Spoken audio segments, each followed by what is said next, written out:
I'm sitting outside of GCAM, which is like the local plasma donation facility in Twin Falls. Just dropped Jasper off at school. Sorry, getting all kinds of notifications. I just wanted to come on and just, 75 hard is really hard. Not only is it difficult to stick to all of the points, the things that you have to do every day, but in doing that, it's the realizing what you haven't been doing in your life that's put you exactly where you are. Might not be the worst place, like, there are people in a lot worse positions than I am, but in having to do all of these 75 hard chores, I guess, I don't know what word to use, but I'm realizing how ineffective my habits and choices have made me in my life. 42 years old. I just had my birthday on the 24th of September. And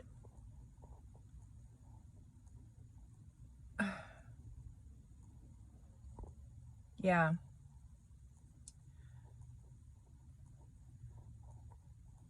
The things that I say yes to every day have made it so that my life is kind of like, what's going through my head right now is I imagine myself swimming upstream in a river of like mud or tar,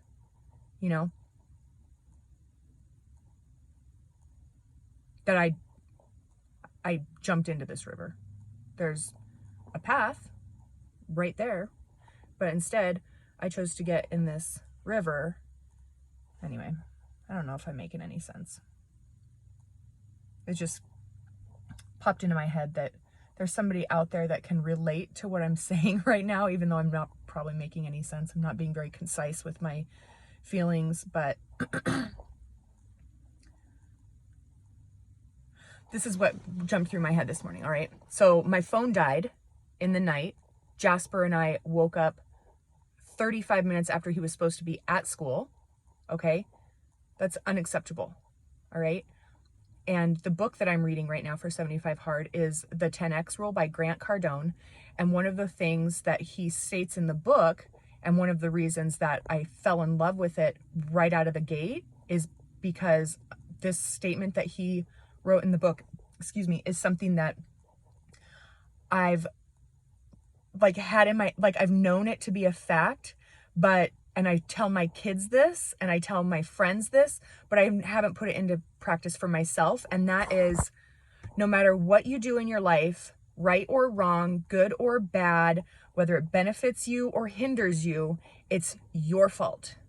You made the choice. And when you accept that and you say, you know what, the situation I'm in right now is because of the choices that I made in the past, and this is the benefit, repercussion, whatever, if it's good or bad, whatever, right? This is what my payment is for those choices. And once you accept that nobody else around you is responsible for what's going on in your life, then you start to make better choices. My son was late for school today because I did not plug in my phone. I did not get a leg up on my day and missed 4 hours of my day because I like waking up between 4:30 and 5. I set my alarm, but I usually wake up before it, right? I'm sure a lot of you guys are like that. 4 hours of my day is completely wasted. My weekend has been started off stressed out because my poor son is having to walk into chapel late, distracting his class, embarrassed because his mother couldn't get her shit together and plug her stupid phone in last night. You know what I mean? It's not only did my choices affect me and get my weekend off to a rough start, but they affected my son negatively. And it's my fault. Anyway, so I'm going to donate plasma, drink a bunch of Powerade. I'm just so annoyed with myself right now. Anyway. And that's the thing too. I'm going to put a link for a podcast that I listened to yesterday.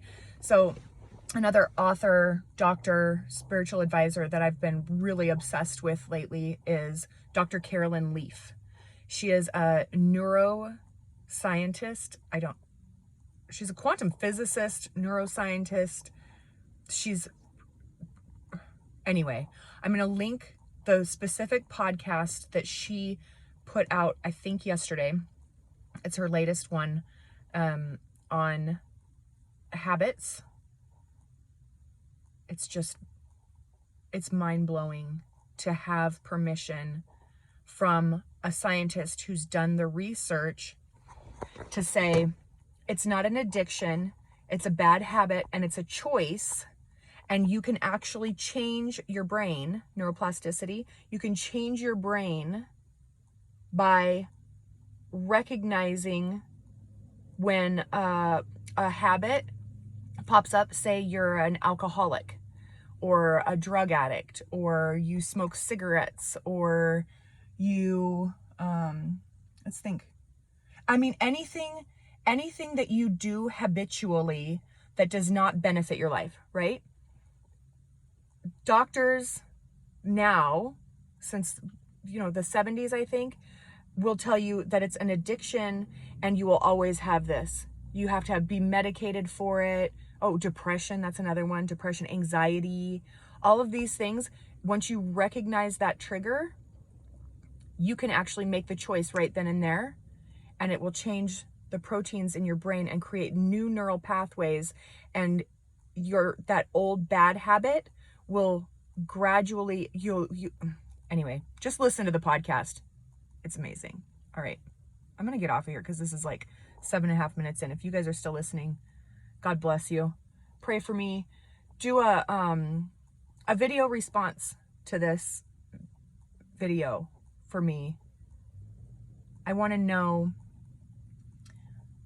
what bad habits all of you struggle with. What is the one thing, be vulnerable, like I'm being vulnerable.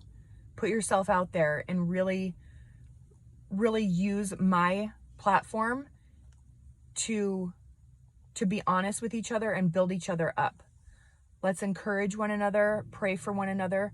We're all in this together.